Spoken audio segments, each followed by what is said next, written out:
हम रेस के घोड़े को शादी में लगा देते हैं और शादी के घोड़े को रेस में लगा देते हैं। दौड़ सदाकत आश्रम में नहीं लगेगी, दौड़ मैदान में ही लड़ेगी। घटना के चक्कर काटना छोड़, गांव गांव जाओ, पंचायत पंचायत जाओ, वार्ड वार्ड जाओ, क्योंकि यहाँ के तिजोरी की चाबी वहीं पर है। नमस्कार, आप देख रहे हैं दर्श न्यूज। मैं हूं आपके साथ रितेश शर्मा। बिहार में विधानसभा चुनाव की आहट तेज हो चुकी है और इसी के साथ राजनीतिक दलों की तैयारियां भी जोर पकड़ रही है। कांग्रेस, जो राज्य में अपनी खोई हुई जमीन तलाश रही है, अब एक आक्रामक रणनीति के साथ मैदान में उतरने की तैयारी कर रही है। इसी कड़ी में पार्टी ने युवा और तेज तर्रार नेता कृष्णा अल्लवरू को बिहार कांग्रेस का नया प्रभारी नियुक्त कर एक बड़ा दांव खेल दिया है। अब पटना पहुंचते ही एक्शन मोड में कृष्णा अल्लवरू दिखाई दिए हैं। नए प्रभारी का स्वागत प्रदेश कांग्रेस मुख्यालय सदाकत आश्रम में हुआ, जहां प्रदेश अध्यक्ष अखिलेश प्रसाद सिंह समेत कई बड़े नेताओं ने उनका जोरदार स्वागत किया है।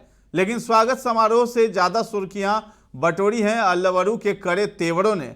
उन्होंने स्पष्ट कर दिया है कि अब कांग्रेस में गुटबाजी नहीं चलेगी। अल्लवरू ने साफ कहा है कि जो पार्टी में गुटबाजी करेगा उसे बाहर का रास्ता दिखाया जाएगा। संघर्ष करो तभी मिलेगा टिकट। अल्लवरू का यह बड़ा बयान भी सामने आया है। बिहार कांग्रेस के लिए इस बार टिकट बंटवारे की रणनीति भी बदली जा रही है। अल्लवरू ने दो टूक में कह दिया है कि जो लड़ेगा और संघर्ष करेगा वही टिकट पाएगा। यानी अब केवल वरिष्ठता और सिफारिश से टिकट नहीं मिलेगा, बल्कि ग्राउंड पर सक्रिय नेताओं को ही मौका दिया जाएगा। इसके साथ ही साथ जो टिकट बंटवारा होना है महागठबंधन में, उसको लेकर के जो बातें चल रही हैं कि बिहार में जो है कांग्रेस वो 70 सीटों की मांग कर सकती है और आरजेडी नंबर 1 पार्टी होने के नाते जो है महागठबंधन में वो कांग्रेस पर दबाव भी डाल सकती है। इसको लेकर के राहुल गांधी ने अपने सबसे करीबी कृष्णा अल्लवरू को प्रभारी बना करके बिहार भेजा है। यानी कि सीट बंटवारे में भी अल्लवरू कड़ा रुख अख्तियार करते हुए दिखाई देंगे और तेजस्वी के साथ मुलाकात भी होगी और सीटों पर बातचीत भी होगी। तो आप भी सुनिए किस अंदाज में कृष्णा अल्लवरू जो है सदाकत आश्रम से भाषण देते हुए नजर आए हैं। आया तो कोई भी दरवाजा खुला नहीं था, खुलता नहीं था। दरवाजे के बाहर जैसे आप में से कुछ लोगों ने किया होगा, तो शायद अभी भी कर रहे होंगे, घंटों इंतजार करना पड़ता था। मिलने का वक्त कभी नहीं मिलता। दरवाजे से गाड़ी तक अपनी फाइल लेकर, अपनी बात लेकर प्रयास करते थे। कोई सुनता था, बहुत सारे नहीं सुनते।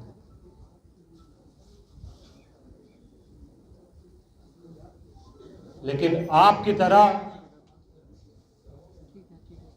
आपके साथ आपसे हिम्मत लेकर चलते गए।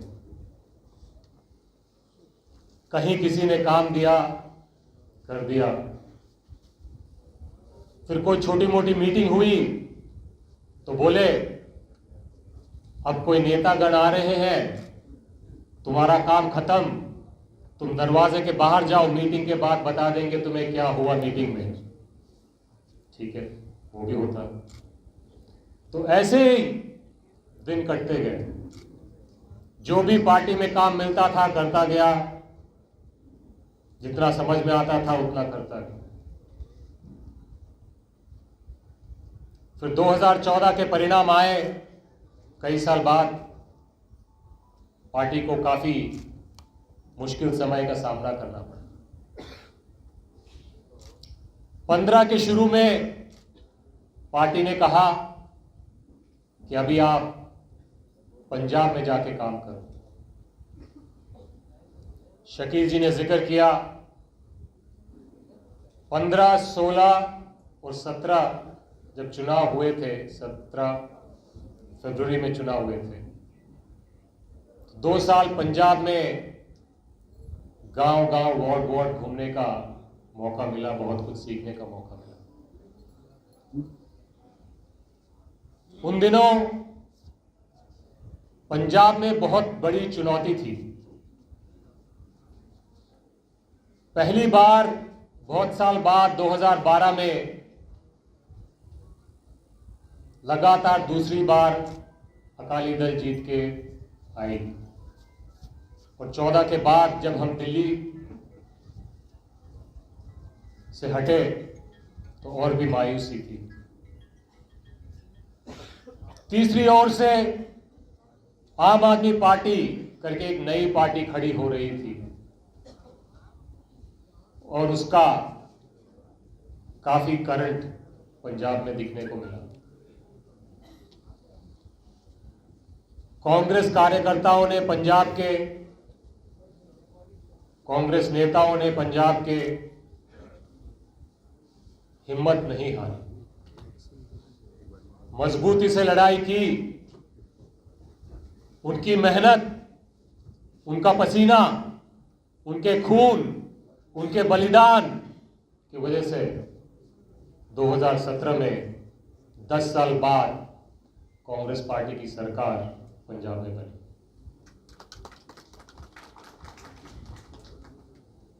उसके बाद मार्च में चुनाव के परिणाम आए। पार्टी ने कहा, अब जो पंजाब में काम किया है तुम्हें वो काम गुजरात में जाके करना पड़ेगा। मार्च का समय था, दिसंबर में चुनाव गुजरात में होने थे। मोदी और अमित शाह का गढ़ था, तो वहां 9 महीने लगातार काम करने का मौका मिला। वहां गुजरात के नेता, कार्यकर्ता अशोक गहलोत जी, स्वर्गीय अहमद पटेल जी, सबके साथ कंधे से कंधा मिला के काम करने का मौका मिला। और जब चुनाव के परिणाम आए तो थोड़े से हम गुजरात में रह गए। मोदी शाह को कांग्रेस पार्टी ने, कांग्रेस के कार्यकर्ताओं ने, कांग्रेस के नेताओं ने उनके गढ़ में घुसकर पानी पिलाया। अखिलेश जी बता रहे थे कि यहां पे कुछ सीटों पे धक्का कर कर प्रशासन ने हारी हुई सीट को जीत बता दी।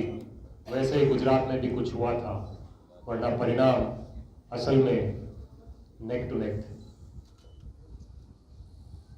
दिसंबर 2017 की बात थी। जनवरी 2018 में पार्टी ने कहा, अब तुम जाके यूथ कांग्रेस का काम देखो। तो तब से लेकर अब तक पार्टी ने जो जिम्मेदारी दी वो निभाता आया।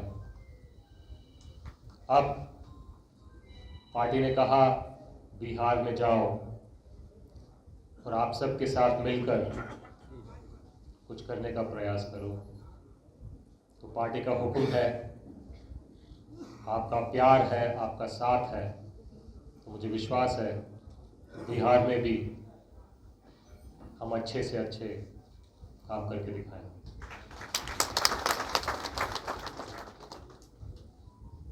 मैं ये कहानी इसीलिए साझा कर रहा हूं।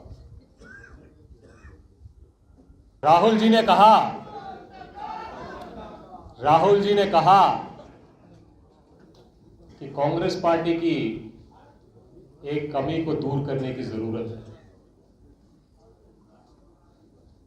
और वो कमी ये है कि हम रेस के घोड़े को शादी में लगा देते हैं और शादी के घोड़े को रेस में लगा देते हैं।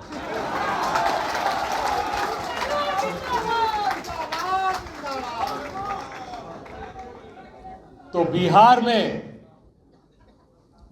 में मैं रेस के घोड़ों से कहना चाहता हूं कि आप दौड़ो, खुल के दौड़ो, जी लगा के दौड़ो, और आप जितना दौड़ोगे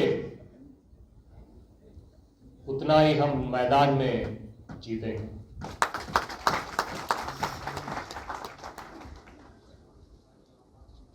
एक खास बात है रेस के घोड़े और दौड़ने के बारे में।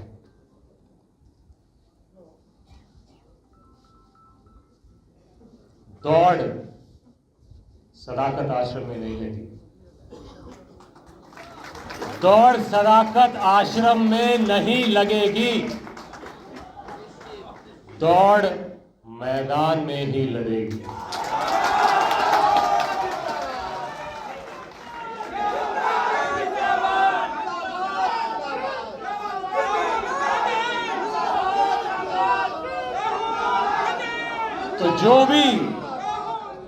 तो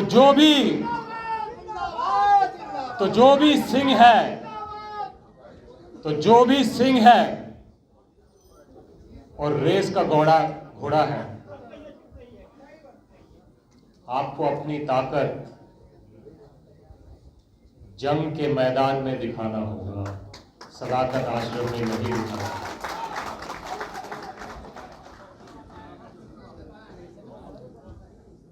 जो मैदान में अड़ता है, लड़ता है, उसको अपनी ताकत के हिसाब से पार्टी में मान सम्मान देने का प्रयास हम सब मिलकर करें।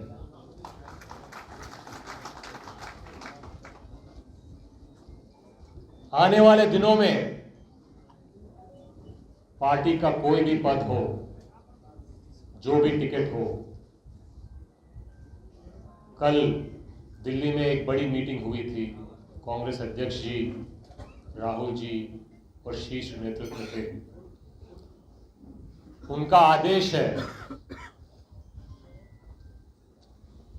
कि जो मैदान में दौड़ते हैं उनको आगे लेके आओ, उनको सम्मान दो, उनको ताकत दो, और उसमें कोई दिक्कत होगी तो हमें बता। तो पार्टी का आदेश है, और हम सब उस आदेश का पालन करने के लिए यहां बैठे हैं।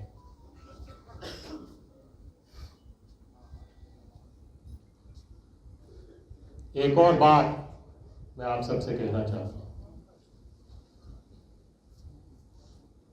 कांग्रेस पार्टी को हराने की ताकत किसी भी दल में, किसी भी पार्टी में, किसी भी संगठन में नहीं है।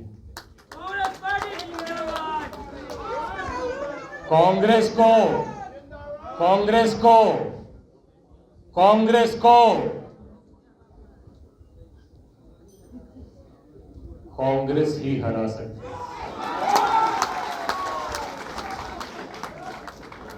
बाकी प्रदेशों का मुझे पता नहीं,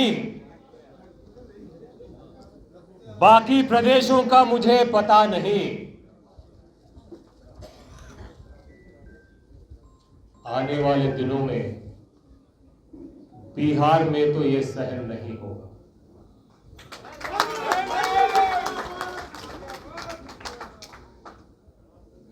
मतभेद हो सकते हैं, किसी भी परिवार में होते हैं, भाई बहन के बीच में होते हैं, बाप बेटे के बीच में होते हैं, दोस्त के बीच में होते हैं।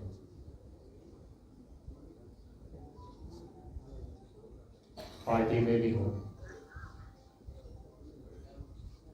मगर एक लक्ष्मण रेखा है,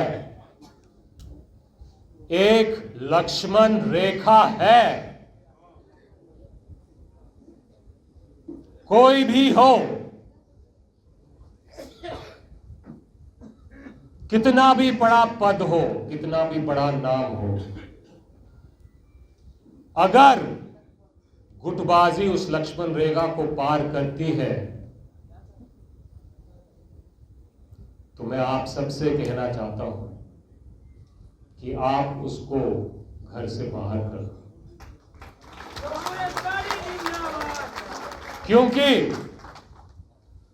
क्योंकि सामने जंग है और हमें एनडीए से लड़ाई लड़नी है। बाहर जंग है और घर के अंदर खुसुर फुसुर वाली लड़ाई चलेगी तो बाहर की जंग कभी हम जीत नहीं पाएंगे। और ये कोई दिल्ली से आके करेगा, कोई कहीं और से आके करेगा, ऐसा नहीं होता। छोड़ दो, पटना के चक्कर काटना छोड़ दो, गांव गांव जाओ, पंचायत पंचायत जाओ, वार्ड वार्ड जाओ, बूथ बूथ जाओ, क्योंकि यहां के तिजोरी की चाबी वहीं पर है।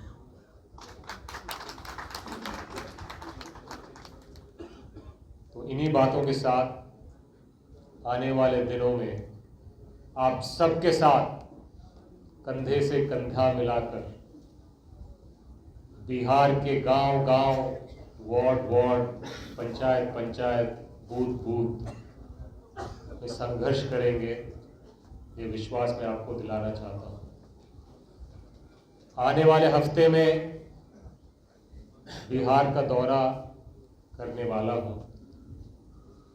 आप में से कुछ लोगों के साथ आपके क्षेत्र में मुलाकात करने को मौका मिलेगा और जो बाकी यहाँ आज नहीं आ पाए उनको भी आप संदेश दे दीजिए कि उनसे भी मैं जल्द मिलना चाहता हूँ। जो मेरा कार्यक्रम है वो शायद आज या कल तक पीसीसी की तरफ से अगले हफ्ते के लिए जारी हो जाएगा और उम्मीद करता हूँ कि आप भी और मैं भी फील्ड में ज्यादा और पटना में कम दिखाई देंगे। मुझे विश्वास है कि हम इस लड़ाई को जीतेंगे, लड़ेंगे, लड़ेंगे, लड़ेंगे। जय हिंद, जय कांग्रेस। तो आपको बता दें कि बिहार में कांग्रेस की संजीवनी बनकर के अल्लावरू आए हैं। कृष्ण अल्लावरू की नियुक्ति ऐसे वक्त में हुई है जब बिहार कांग्रेस संगठनात्मक संकट से जूझ रही है। पार्टी की कमजोरी का अंदाजा इसी बात से लगाया जा सकता है कि पिछले कई वर्षों से कांग्रेस किसी बड़े राजनीतिक लड़ाई में निर्णायक भूमिका निभाने में असफल रही है। लेकिन अल्लावरू की रणनीति कुछ और ही इशारा कर रही है। वे युवा नेताओं को मौका देने के पक्षधर हैं, जिससे पार्टी में नई ऊर्जा आएगी। साथ ही ग्रास रूट लेवल पर कार्यकर्ताओं को सक्रिय करने की उनकी योजना कांग्रेस की जमीनी पकड़ को मजबूत कर सकती है। वहीं गुटबाजी खत्म करने की सख्त नीति पार्टी में अनुशासन और एकता ला सकती है। वैसे बिहार में कांग्रेस की राह आसान नहीं है। राष्ट्रीय स्तर पर पार्टी जिस संकट से गुजर रही है उसका असर राज्यों में भी दिख रहा है। राजद के साथ गठबंधन के अंदर तालमेल की कमी, लोकल लीडरशिप की आपसी खींचतान जैसी कई चुनौतियां हैं जिनसे कांग्रेस को अभी भी जूझना होगा। तो फिलहाल इस खबर में इतना ही है। दर्श न्यूज के साथ बने रहें और अभी तक हमारे चैनल को आपने सब्सक्राइब नहीं किया है तो जरूर कर लें। धन्यवाद।